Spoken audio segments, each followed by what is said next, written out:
Welcome to all of you. আগের দিন আমরা স্কুইরেল কেজ ইন্ডাকশন মোটর এবং স্লিপ রিং ইন্ডাকশন মোটরের পার্থক্যগুলো লিখছিলাম। অলরেডি আমরা অনেকগুলো পয়েন্ট লিখেছি, আজকে আর তার সঙ্গে আরো দুটো পয়েন্ট আমি অ্যাড করতে চাইছি। স্কুইরেল কেজ ইন্ডাকশন মোটরের ক্ষেত্রে তোমরা জানো যে বাইরে থেকে রেজিস্ট্যান্স অ্যাড করা যায়, যে কারণে ওর স্টার্টিং কারেন্টটা কন্ট্রোল করার ক্ষেত্রে একটা অসুবিধা দেখা যায়।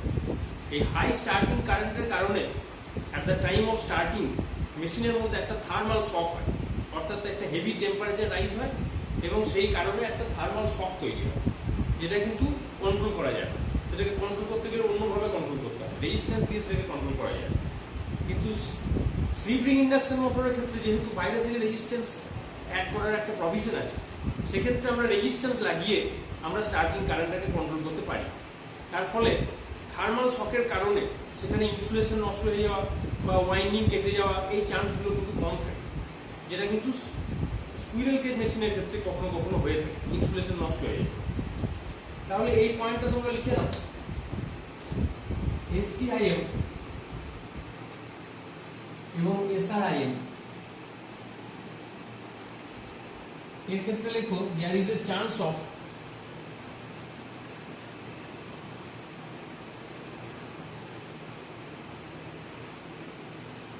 thermal shock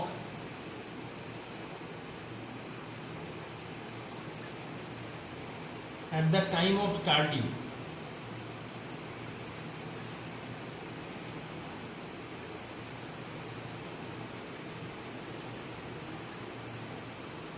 due to high starting current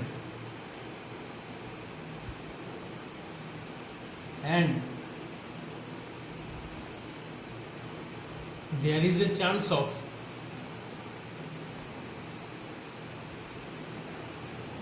the damage of insulation.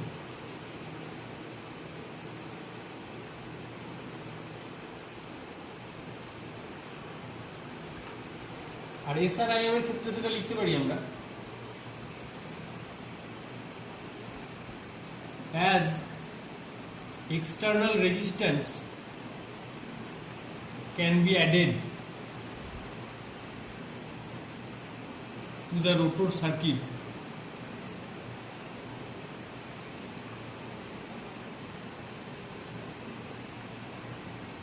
the starting current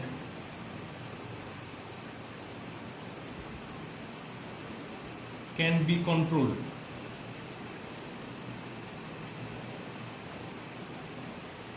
So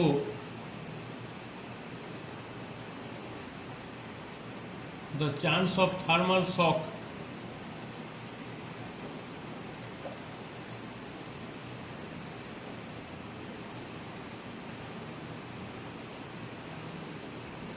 and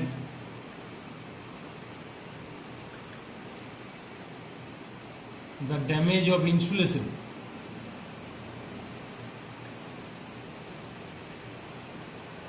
can be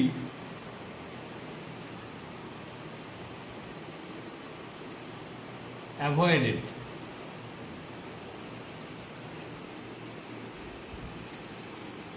next point যেটা, এবং এটা খুব ইম্পর্টেন্ট একটা পয়েন্ট, যে মেশিনের ক্ষেত্রে যে স্পিড কন্ট্রোল মেথডগুলো আছে, আমরা বলেছি যে বিভিন্ন ভাবে একটা মেশিনে স্পিড কন্ট্রোল করা যায়, এসসিআইএম এর ক্ষেত্রেও করা যায়, এসআরআইএম এর ক্ষেত্রেও করা যায়। কিন্তু এই রোটর রেজিস্ট্যান্স দিয়ে যে স্পিড কন্ট্রোল মেথডটা, সেটা কিন্তু এসসিআইএম এর ক্ষেত্রে প্রযোজ্য নয়, যেহেতু আমরা বাইরে থেকে রেজিস্ট্যান্সটা অ্যাড করতে পারি না। সেই জন্য আমরা এখানে একটা পয়েন্ট অ্যাড করতে পারি যে speed control is not versatile. Versatile মানে বহুমুখী, ভার্সেটাইল মানে বহু উপায়ে স্পিড কন্ট্রোল করার যে প্রভিশনটা, সেটা কিছুটা রেস্ট্রিক্টেড এসসিআইএম এর ক্ষেত্রে, as R external can not be added. আর এর ক্ষেত্রে speed control is versatile.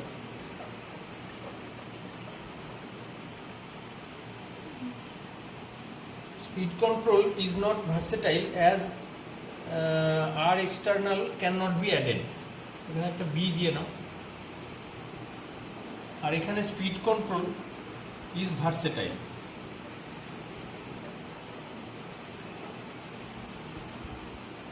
Just উল্টোটা।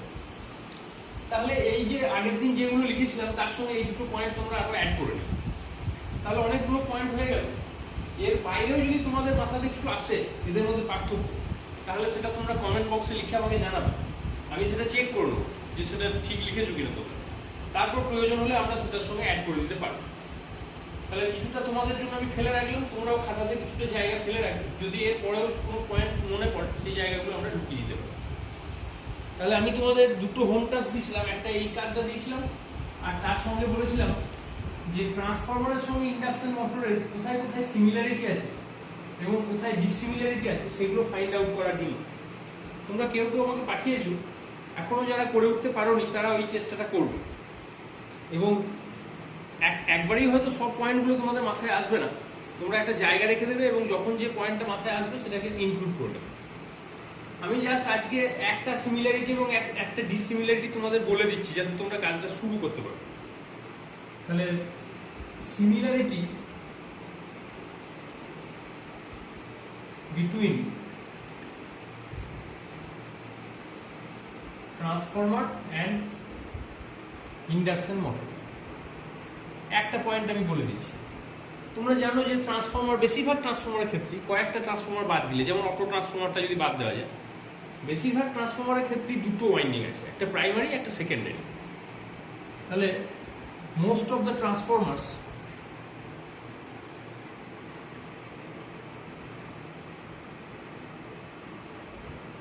have two windings, primary and secondary. Similarly, induction motor also has two windings at stator and rotor. Induction মোটরেও দুটো winding থাকে, একটা স্টেটরে থাকে একটা রোটরে থাকে। তাহলে এটা একটা সিমিলারিটি তোমরা দেখতে পাবে। এরকম ভাবে আরো অনেক সিমিলারিটি তোমরা পাবে, পরপর লিখবে, একটা জায়গা রেখে দেবে কিছুটা। আবার কিছুটা ডিসিমিলারিটিসও আছে ওদের মধ্যে।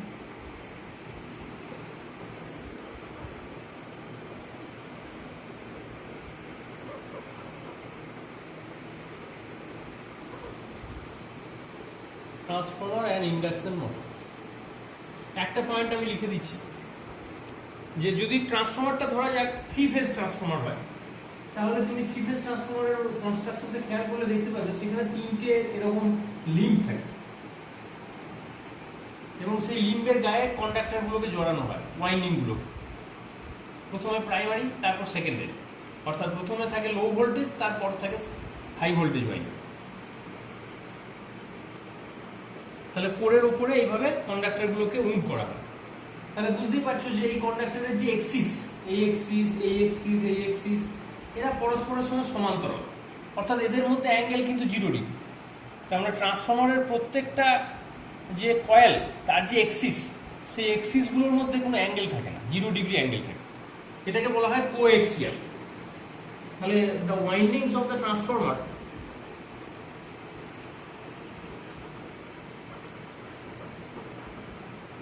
থ্রি-ফেজ ট্রান্সফরমার আর কোএক্সিয়াল, এবং এই কোএক্সিয়াল হওয়ার কারণে এই ওয়াইন্ডিংগুলোর যে ওয়াইন্ডিং ফ্যাক্টর, এই ওয়াইন্ডিং ফ্যাক্টর ব্যাপারটা কি তোমরা জানো কিনা আমি জানি না, না জানলে আমি পরে তোমাদের এটা বলে দেবো। যারা কোএক্সিয়াল ওয়াইন্ডিং হয় তাদের ক্ষেত্রে এই ওয়াইন্ডিং ফ্যাক্টরের ভ্যালু হয় 1, এটা তোমরা একটু মনে রাখবে।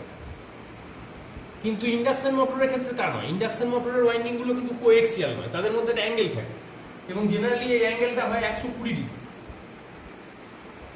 তার মানে প্রত্যেকটা ওয়াইন্ডিং একে অপরের সঙ্গে 120 ডিগ্রি অ্যাঙ্গেলে পার্থক্য আছে। ইন স্পেস তারা 120 ডিগ্রিতে ডিসপ্লেস থাকে। তাহলে in induction motor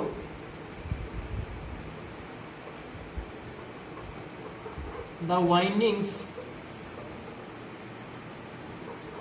are distributed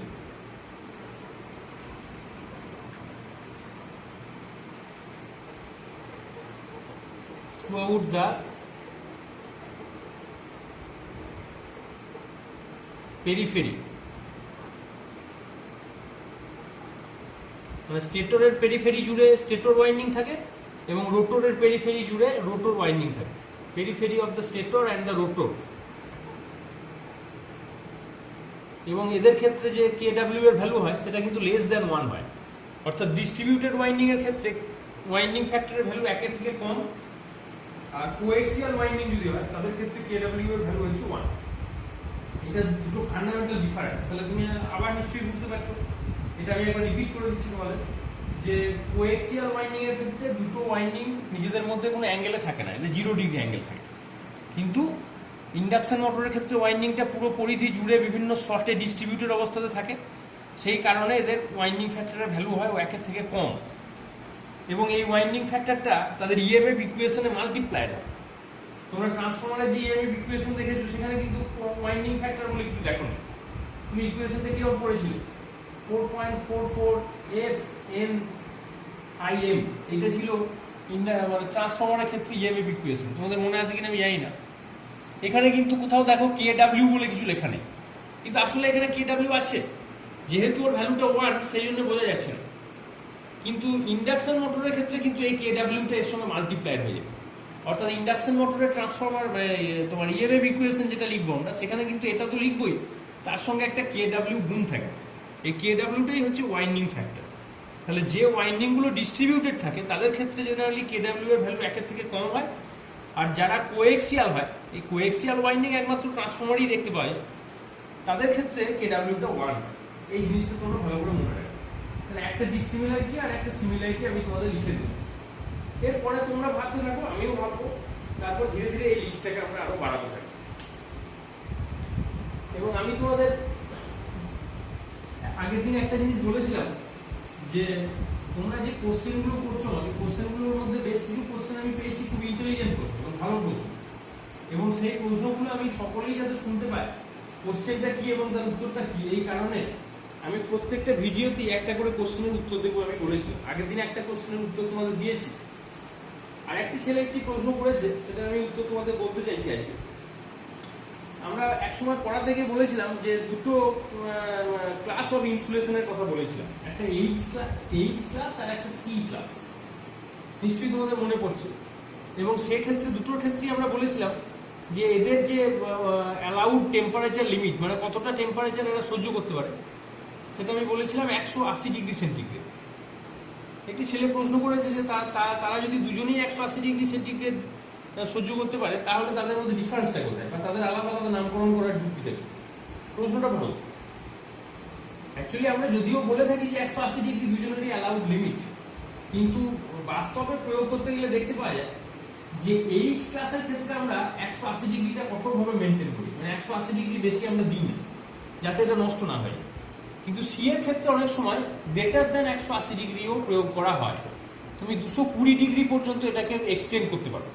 অর্থাৎ এর ক্ষেত্রে 180 পর্যন্ত আমরা মেনটেন করলেও আমরা প্রয়োজনে যদি কখনো টেম্পারেচার বেড়েও যায়, তাতে কিন্তু সি ক্লাস যদি থাকে ইনসুলেশনে, সেটা নষ্ট হবে না, কিন্তু এই চিপটা নষ্ট হয়ে যাওয়ার চান্স থাকে। সেই জন্য এই টেম্পারেচার রেঞ্জটা একটু ভ্যারিয়েশন আছে, খুব ফুটিয়ে দেখলে এই ভ্যারিয়েশনটা বুঝতে পারা যায়। তার মানে সি ক্লাস অফ ইনসুলেশনের ক্ষেত্রে টেম্পারেচারটা মোর দ্যান 180 ডিগ্রিতেও যেতে পারে, কিন্তু এইচ এর ক্ষেত্রে মোটামুটিভাবে 180 ডিগ্রিটাই ফিক্সড। এইটা একটা পার্থক্য।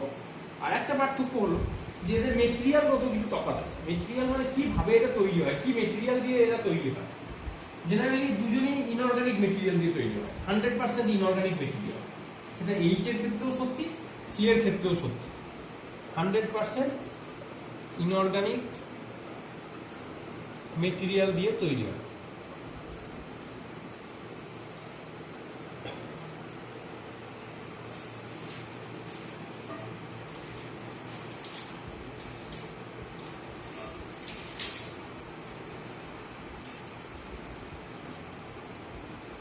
কিন্তু এইচ এর ক্ষেত্রে আরেকটা ডিফারেন্স আছে, যেটা যে এখানে একটা মেটেরিয়াল ইউজ করা হয় সিলিকন রেজিন বলে, কিন্তু সি এর ক্ষেত্রে জেনারেলি এটা থাকে না। তাহলে এখানে ইনঅর্গানিক মেটেরিয়ালের সঙ্গে সিলিকন রেজিনটাকে মিক্স করা হয় এইচ এর ক্ষেত্রে, সি এর ক্ষেত্রে জেনারেলি এই মেটেরিয়ালটা থাকে না, এটাকে বাইন্ডিং মেটেরিয়াল বলে। এই বাইন্ডিং মেটেরিয়ালটা এইচ এর ক্ষেত্রে দেখতে পাওয়া যায়। তাহলে এই হচ্ছে মূলত এদের ডিফারেন্স। নিশ্চয়ই তোমরা বুঝতে পেরেছো যে এইচ আর সি এর মধ্যে কি ডিফারেন্স, টেম্পারেচারগত একটা ডিফারেন্স আছে আর মেটেরিয়ালগত একটা ডিফারেন্স লক্ষ্য করা যায়। এইরকম প্রশ্নগুলো তোমরা আরো করতে থাকো যাতে আমি উত্তর দিতে পারি। আরো বেশ কিছু প্রশ্ন এসছে, আমি অন্য ভিডিওতে সেগুলো তোমাদের বলার চেষ্টা করব। তাহলে মোটামুটি ভাবে আমাদের কনস্ট্রাকশনটা কমপ্লিট হয়ে গেছে। আর লাস্টলি একটা জিনিস তোমাদের বলে রাখছি, আমি বলেছি কিনা জানি না, তবু বললেও আরেকবার আমি বলি, সেটা হলো যে একদম বাইরে থেকে যদি ইন্ডাকশন মোটরটা তোমরা দেখো, মানে স্টেটরের বাইরের পোর্শন, অর্থাৎ একদম স্টেটর ফ্রেম যেটা রয়েছে সেই ফ্রেমের বাইরেটা, তাহলে দেখতে পাবে সেখানে বেশ কিছু এরকম খাঁজ কাটা আছে, অর্থাৎ এরকমের খাঁজ কাটা এরকম অংশ আছে, এবং সেটা সিলিন্ডার, যেহেতু এই খাঁজ কাটাগুলো গোটা সিলিন্ডার জুড়ে এরকম চলে গেছে, এরকম ঢেউ খেলাবে। তোমাদের দেখে মনে হতে পারে যে এইরকম স্ট্রাকচারটা কেন, সিলিন্ডার তো বোঝা গেল, কিন্তু তার সঙ্গে এই খাঁজ কাটাগুলো কিসের জন্য? এইগুলোকে অ্যাকচুয়ালি বলা হয় ফিন, FIN, ফিন মানে পাখা, স্টেটর ফিন। এই স্টেটর ফিনগুলো দেওয়ার কারণ হচ্ছে যে স্টেটরের সারফেস এরিয়াটাকে বাড়ানো, অর্থাৎ স্টেটরের মধ্যে যে হিটটা তৈরি হয় সেই হিটটা রিলিজ করার জন্য আমরা যত সারফেস এরিয়াটাকে বাড়াতে পারবো তত কিন্তু আমার হিট ডিসিপেশন ফ্যাক্টরটা বেড়ে যাবে, অত দ্রুত হিটটা বাইরে চলে যাবে। এই ধরনের ফিন তোমরা ট্রান্সফরমারও দেখেছো, ট্রান্সফরমারেরও কিন্তু বাইরে যে ট্যাঙ্ক সেখানে এরকম রেডিয়েটার বা ফিন জয়েন করা থাকে, বেশ কিছু এরিয়া জিনিস পাকনার মতো লাগানো থাকে যেগুলো দিয়ে হিটটা রিলিজ হয়ে যায়। ঠিক সিমিলারলি এই ইন্ডাকশন মোটরেও কিন্তু এরকমের ফিন দেখতে পাওয়া যায়। তাহলে এটাও কিন্তু একটা কনস্ট্রাকশনের পার্ট, এইটাও তোমরা মনে রাখবে। তাহলে আমরা কনস্ট্রাকশনটা মোটামুটি ডিটেলসেই পড়েছি, তোমরা পুরো কনস্ট্রাকশনটা বাড়িতে একবার ভালো করে দেখে নেবে, যদি এর মধ্যে কোনো প্রশ্ন থাকে তোমরা আমাকে করতে পারো। আজকে জাস্ট আমি আর একটা বিষয় তোমাদের ছুঁয়ে যাচ্ছি যাতে আমাদের পরের দিন পড়াতে সুবিধা হয়, সেটা হলো যে এর পরেই যেটা আমাদের খুব ইম্পর্টেন্ট জিনিস পড়তে হবে সেটা হলো production of rotating magnetic field. এটা হচ্ছে ইন্ডাকশন মোটরের যে অপারেশন বা রোটেশনের যে প্রিন্সিপাল, সেটা জানতে গেলে কিভাবে রোটেটিং ম্যাগনেটিক ফিল্ডটা ডেভেলপ করে এটা জানতে হবে। এটা কিন্তু খুবই একটা ইম্পর্টেন্ট পার্ট, কনস্ট্রাকশনের মতোই ইম্পর্টেন্ট। তাহলে প্রোডাকশন অফ RMF, এইটা হচ্ছে আমাদের নেক্সট আলোচনার বিষয়বস্তু, এবং তার কিছু কন্ডিশন আছে যে RMF যদি তৈরি হতে হয় তাহলে কি কি কন্ডিশন মেনে চলতে হবে, কি কি কন্ডিশন স্যাটিসফাইড হলে তবে RMF তৈরি হবে। সব জায়গাতেই কিন্তু RMF তৈরি হয় না।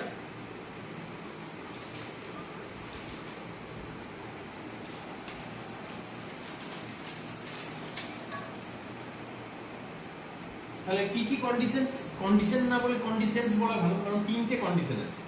প্রথমত হচ্ছে যে একটা মেশিনে যে ওয়াইন্ডিং গুলো, সেই ওয়াইন্ডিং গুলোকে একে অপরের সঙ্গে 120 ডিগ্রি স্পেস ডিসপ্লেসমেন্টে থাকতে হবে। এই স্পেস ডিসপ্লেসমেন্ট ব্যাপারটা কি? তার মানে ধরো এখানে একটা ওয়াইন্ডিং আছে, আবার এখানে একটা ওয়াইন্ডিং আছে, আবার এখানে একটা ওয়াইন্ডিং আছে, তার মানে টোটাল 360 ডিগ্রিকে আমরা তিনটে ভাগে ভাগ করেছি, এবং প্রত্যেকটা ওয়াইন্ডিং এর মাঝখানে 120 ডিগ্রি একটা স্পেসের তফাৎ আছে। স্পেস মানে হচ্ছে জায়গা, তার মানে টোটাল ওয়াইন্ডিংটা, আমি বললাম টোটাল মেশিনটা 360 ডিগ্রি, সেই 360 ডিগ্রিকে 3 ভাগ করে আমরা ওয়াইন্ডিংগুলোকে যদি একটা থেকে আর একটা 120 ডিগ্রি ছেড়ে ছেড়ে রাখি, অর্থাৎ একটা মাঝখানে একটা স্পেস অ্যাঙ্গেল তৈরি করি, এই অ্যাঙ্গেলটাকে আমরা বলছি স্পেস অ্যাঙ্গেল। তাহলে অ্যাঙ্গেল আবার দুরকম হয়, একটা স্পেস অ্যাঙ্গেল, একটা টাইম অ্যাঙ্গেল। তাহলে যদি দেখা যায় যে একটা ওয়াইন্ডিং ফিজিক্যালি আর একটা ওয়াইন্ডিং থেকে 120 ডিগ্রি দূরে আছে, তাহলে সেটাকে আমরা স্পেস অ্যাঙ্গেল বলি। এই স্পেস অ্যাঙ্গেল কথাটা কিন্তু খুবই গুরুত্বপূর্ণ।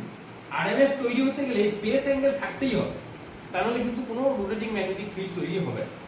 তাহলে ফার্স্ট যে কন্ডিশনটা সেটা লিখে নাও তোমরা, যে 3 ওয়াইন্ডিংস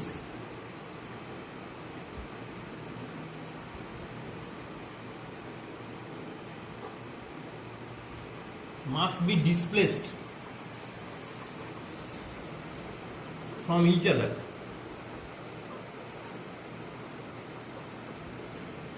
by 120 degree space angle. Very very important, আমি এই জায়গাটা আন্ডারলাইন করে দিলাম যাতে কোনো ভুল না হয়। বইগুলোতে কিন্তু অনেক সময় এই টার্মগুলোকে এড়িয়ে যায়, কিন্তু এই টার্মগুলো না মাথায় থাকলে কিন্তু তুমি আরএমএফ এর কনসেপ্টটা তোমার ক্লিয়ার হবে। স্পেস অ্যাঙ্গেল টার্মটা খুব ভালো করে মনে রাখবে। সেকেন্ড ওয়ান হচ্ছে এই যে তিনটে ওয়াইন্ডিংটা আমি 120 ডিগ্রি স্পেস অ্যাঙ্গেলে ডিসপ্লেস করে তৈরি করলাম, করার পরে যখন তাদেরকে ভোল্টেজ দিতে যাবো, সেই ভোল্টেজগুলো কিন্তু একে অপরের সঙ্গে 120 ডিগ্রি টাইম অ্যাঙ্গেলে থাকে। অর্থাৎ যে ভোল্টেজ ধরো আর ফেজে আমি ভোল্টেজ দিচ্ছি, আর ফেজের যে পিক ভ্যালু তার সঙ্গে যখন আমি ওয়াই ফেজের পিক ভ্যালুকে তুলনা করতে যাব, তখন তাদের মধ্যে একটা 120 ডিগ্রি অ্যাঙ্গেলের ডিফারেন্স থাকে। তার মানে এ যখন শুরু হচ্ছে আর এ যখন শুরু হচ্ছে, এই দুজনের শুরু হওয়ার মধ্যে কিন্তু 120 ডিগ্রি অ্যাঙ্গেলের একটা তফাৎ থাকবে। এই অ্যাঙ্গেলটা কিন্তু টাইম অ্যাঙ্গেল, কারণ এক্স এক্সিস বরাবর আমরা টাইমটাকে আঁকি। তাহলে যে ভোল্টেজটা আমরা অ্যাপ্লাই করছি, এটা তো ওয়াইন্ডিংটা তৈরি হলো, ওয়াইন্ডিং তৈরি করার সময় আমরা স্পেস অ্যাঙ্গেল দিয়ে তৈরি করলাম। এখন ওই ওয়াইন্ডিংগুলোতে তো আমাকে ভোল্টেজ দিতে হবে।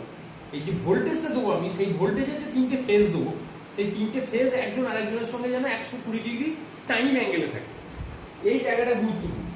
তাহলে the three windings must be supplied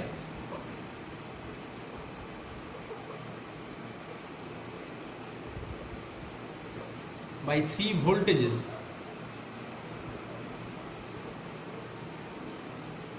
displaced from each other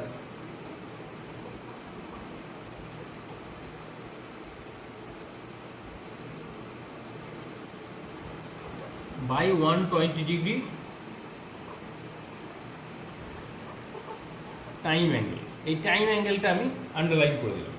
তাহলে সাপ্লাই ভোল্টেজ যেগুলো দিচ্ছি তাদের ক্ষেত্রে 120 ডিগ্রি টাইম অ্যাঙ্গেল থাকতে হবে, এবং ওয়াইন্ডিংগুলো যখন তৈরি করছি আমি তাদের মধ্যে 120 ডিগ্রি স্পেস অ্যাঙ্গেল থাকতে হবে। এই স্পেস অ্যাঙ্গেল ব্যাপারটা তোমাদের মধ্যে খুব ভালো করেই ধারণা তৈরি হয়ে যাওয়ার কথা। এই কারণে যে যখন তোমরা মনে করে দেখো, যখন ল্যাপ ওয়াইন্ডিং ডিজাইন করেছিলে, তখন আর ফেজ এবং ওয়াই ফেজের মধ্যে যে দূরত্বটা তোমরা রেখেছিলে, যে আর ফেজটা যেখান থেকে শুরু হচ্ছে আর ওয়াই ফেজটা যেখান থেকে শুরু হচ্ছে, তাদের মধ্যে কিন্তু তুমি 120 ডিগ্রির একটা গ্যাপ রেখেছিলে। ওইটাই স্পেস অ্যাঙ্গেল। তাহলে স্পেস অ্যাঙ্গেল আর টাইম অ্যাঙ্গেল বিষয়টা নিশ্চয়ই তোমরা বুঝতে পেরেছো। স্পেস মানে জায়গা, আর টাইম মানে হচ্ছে যে ভোল্টেজের ক্ষেত্রে যে টাইমটা আমরা মেনটেন করছি। মানে এখানে যে টাইমে ভোল্টেজটা শুরু হচ্ছে আর ফেজে, ওয়াই ফেজের ভোল্টেজটা তার থেকে 120 ডিগ্রি পরে শুরু হচ্ছে। এই জায়গাটা তোমরা মনে রাখবে। আর লাস্টলি একটা 3 নম্বর কন্ডিশন আছে। 3 নম্বর কন্ডিশনটা হলো the winding must be placed, লিখে নাও তোমরা, the winding must be placed, the windings must be placed in a closed, confined and cylindrical structure. একটা ক্লোজড এরিয়ার মধ্যে ওয়াইন্ডিংগুলোকে প্লেস করতে হবে এবং সিলিন্ড্রিক্যাল স্ট্রাকচারের হতে হবে। তাহলে এই তিনটে কন্ডিশন যেখানে যেখানে স্যাটিসফাইড হবে, সেই তিনটে কন্ডিশন থাকলে তবে সেখানে আরএমএফ তৈরি হবে। তাহলে এইটুকু আমরা আজকে কন্ডিশনটা করলাম আরএমএফ এর। নেক্সট ক্লাসে আমরা আরএমএফ কিভাবে তৈরি হয় না হয় সেই ডিটেলসগুলোতে যাব এবং আরও অন্যান্য ডিটেলসে যাব। তো আজকের ক্লাস তোমাদের কেমন লাগলো জানাবে, আর এই সংক্রান্ত যদি কিছু প্রশ্ন থাকে সেটাও করতে পারো। আজকের ক্লাস এখানেই শেষ করছি। Thank you.